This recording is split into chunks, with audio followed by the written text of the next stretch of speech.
está aquí en el estudio y me da mucho gusto recibir a la periodista Beatriz Pajés. ¿Cómo está? Encantada, Soledad, qué gusto, un privilegio estar aquí. Muchas gracias.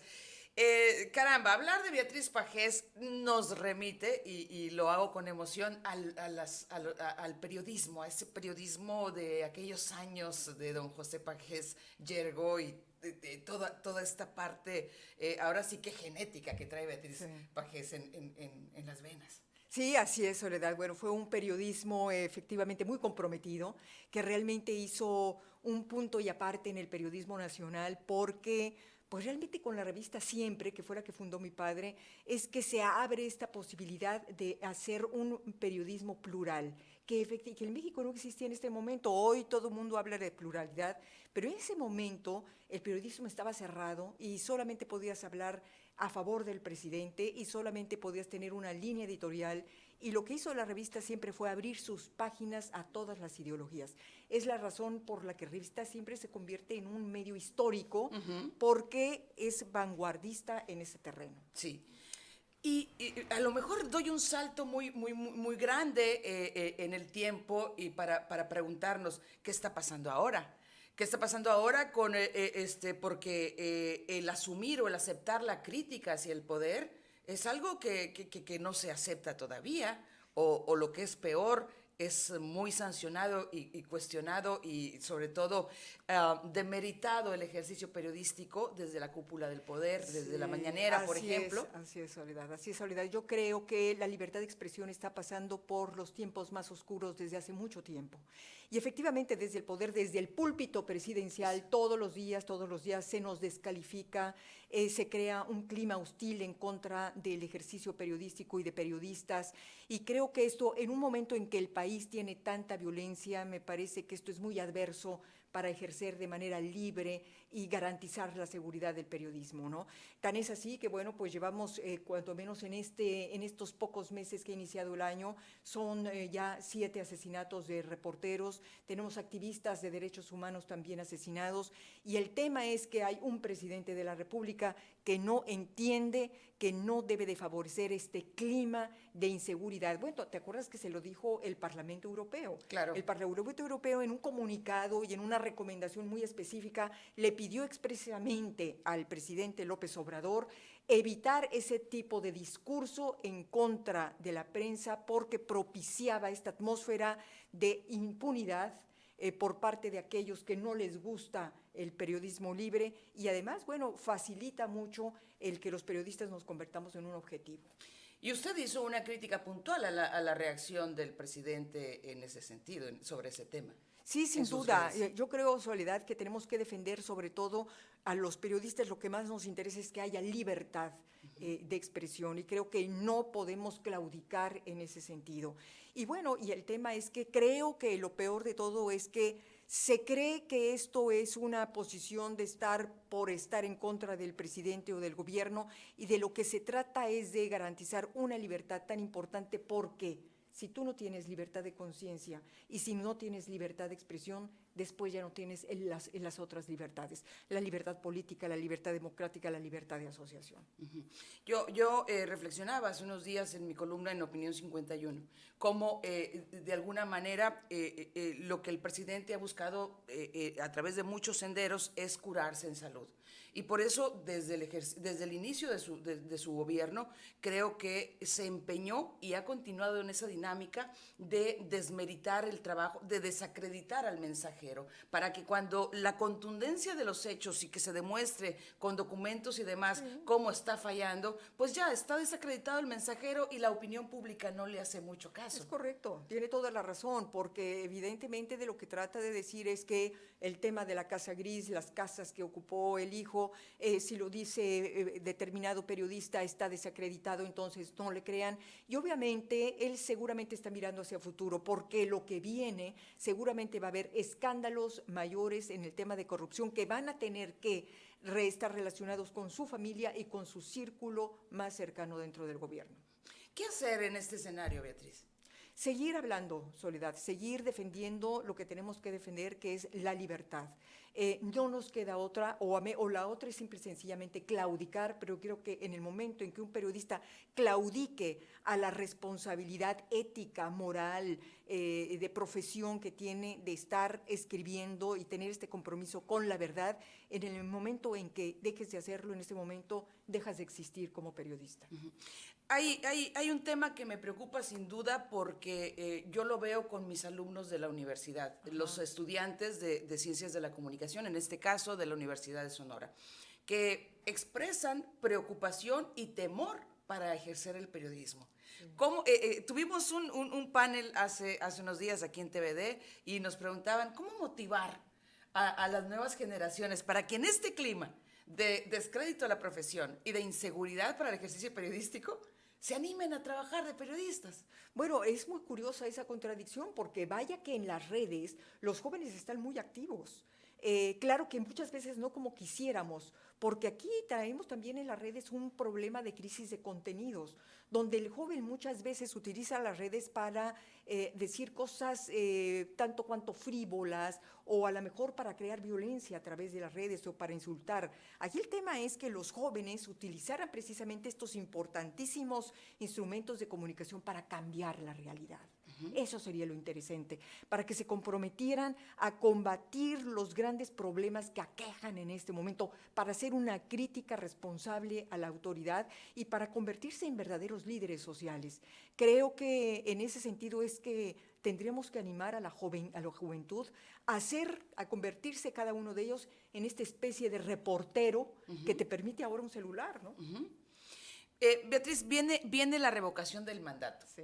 ¿Cuál es su postura al respecto? Que no hay que participar. No hay que participar. No hay que ¿Por participar. qué? No hay que participar porque se trata de un fraude.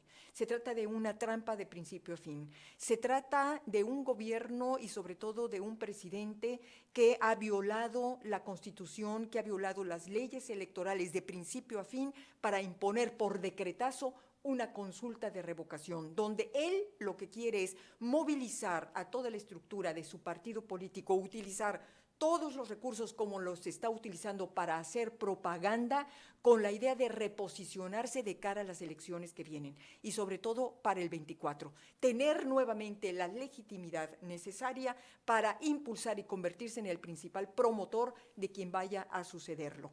Yo no iría, Soledad, a una fiesta donde me van a dar una bebida adulterada. Yo no iría a una fiesta donde me van a quitar la cartera.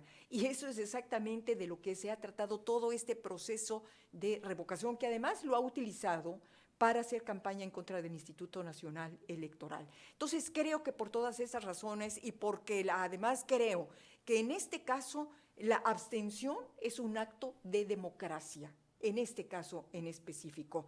De tal manera que yo creo que no hay que asistir y dejar ver con toda claridad que quienes van a ir a las urnas, van a ser sus acarreados, aquellos a los que les ha entregado dinero para ir a votar como él quiere que se vote. Pero si existe ese grupo de descontento con lo que está haciendo el gobierno de la República y quiere expresarse a través del que no siga a López Obrador, ¿no alcanzará la fuerza de la oposición? Yo no lo creo, Soledad, porque necesitaríamos, que no lo tenemos en este momento, un líder con la suficiente fuerza como para poder arrastrar toda esa inconformidad. Yo cuando menos no lo veo. Ahora, yo le diría una cosa. Morena en este momento no tiene los 30 millones de votos que obtuvo en el 18. Eso es absolutamente cierto. Lo vimos en las elecciones del año pasado. De tal manera que todos estos recursos que en este momento está repartiendo es para llevar, no sé a cuánto le alcance a llevar. Se necesitan 40 millones de votos para que esta consulta tenga efecto. Yo me pregunto quién tiene esos 40 millones de votos. Si necesitas más de la mitad para que esto sea vinculante, yo tampoco veo que una parte o la otra tengan esos más de 20 millones de votos. Yo creo que esta consulta va a quedar en tablas, es decir, finalmente no va a tener efecto, pero lo que sí vamos a tener es que un presidente logró llevar una X cantidad de seguidores para en la mañana siguiente, en la mañanera, hacer la propaganda que él quiere hacer y decir que hay una mayoría que lo quiere y que se quede. Me voy a la primera parte de su respuesta en este punto, cuando me dice no hay un liderazgo, y tiene razón, porque no vemos una oposición sólida. Sí. ¿Qué ha faltado entonces? ¿La oposición no ha logrado articularse? La oposición no ha logrado articularse, no hay tampoco una, en los liderazgos sociales tampoco los vemos, pero yo diría sobre todo lo que usted acaba de decir, Soledad. Yo creo que la oposición todavía no ha trabajado lo suficiente para construir ese liderazgo que en ese momento necesita México. Quizás el próximo líder, a lo mejor ni siquiera de los mismos partidos políticos tradicionales lo tengamos.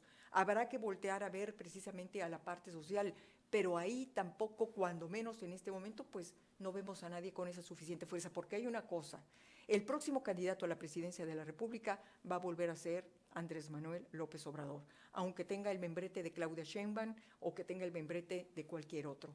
El próximo candidato va a ser otra vez él, y está preparando todo para que así sea. ¿Y ganador? Y bueno, esperemos que no, todo depende de la oposición. ¿Tiene tiempo la oposición para Sí, reagruparse? bueno, tendría que tener tiempo, hay tiempo, pero el tema es que tenga estrategia, ese es el asunto. Estrategia, ¿y de dónde tendría que venir la estrategia? Ahora, una estrategia que tendría que construirse entre las principales fuerzas políticas, PAN, PRI, PRD, y ojalá que MC también, Movimiento Ciudadano, junto con la sociedad. Yo creo que aquí tiene que haber un matrimonio perfecto entre esas dos partes para poder rescatar la democracia mexicana en el 24. A ver, se antoja complicado. Muy complicado.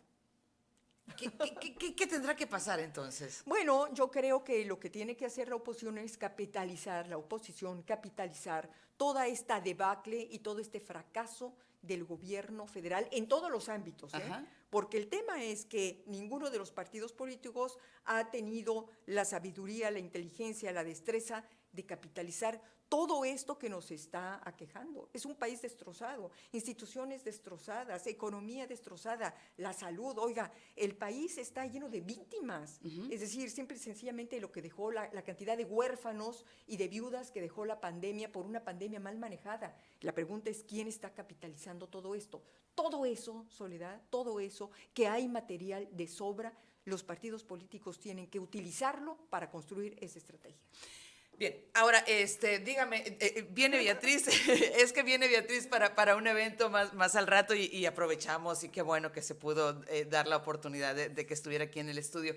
¿Viene usted a un evento? Vengo a un evento, vengo a una conferencia, a una comida con mujeres y a una conferencia también para hablar de los temas nacionales, de todo esto, Soledad, que ahorita estamos platicando. ¿Cuál ha sido la relación del poder con la justicia? ¿Qué ha ocurrido con la democracia? ¿Qué ha ocurrido con los órganos autónomos? Vamos a hablar de todo eso y también precisamente de la responsabilidad que ahorita tiene la oposición para marcar un camino rumbo al 24. Y dentro de todo esto, ¿qué papel debemos desarrollar las mujeres? Bueno, las mujeres yo creo que ahorita deberíamos de convertirnos, estar a la cabeza precisamente de la defensa de todas estas grandes causas. Deberíamos de estar ya en toda una cruzada nacional para estar denunciando todo este desastre que estamos viviendo como mexicanos, en la casa, en nuestros hogares. Creo que deberíamos de ser las principales adalides de la defensa de nuestras libertades que están siendo pisoteadas, Soledad. La democracia mexicana está atravesando por un serio riesgo y si no la defendemos nos vamos a arrepentir. Muy bien. Pues no sé si haya algo Gracias, más que quiera agradecerle. Con esta velocidad suya y la mía, bueno, ya, resolvimos el mundo. No, me da mucho gusto volver a verla. Igualmente, Soledad. Beatriz, y que tenga feliz estancia en Sonora. Muchísimas gracias, un gusto. Vamos a una pausa, volvemos.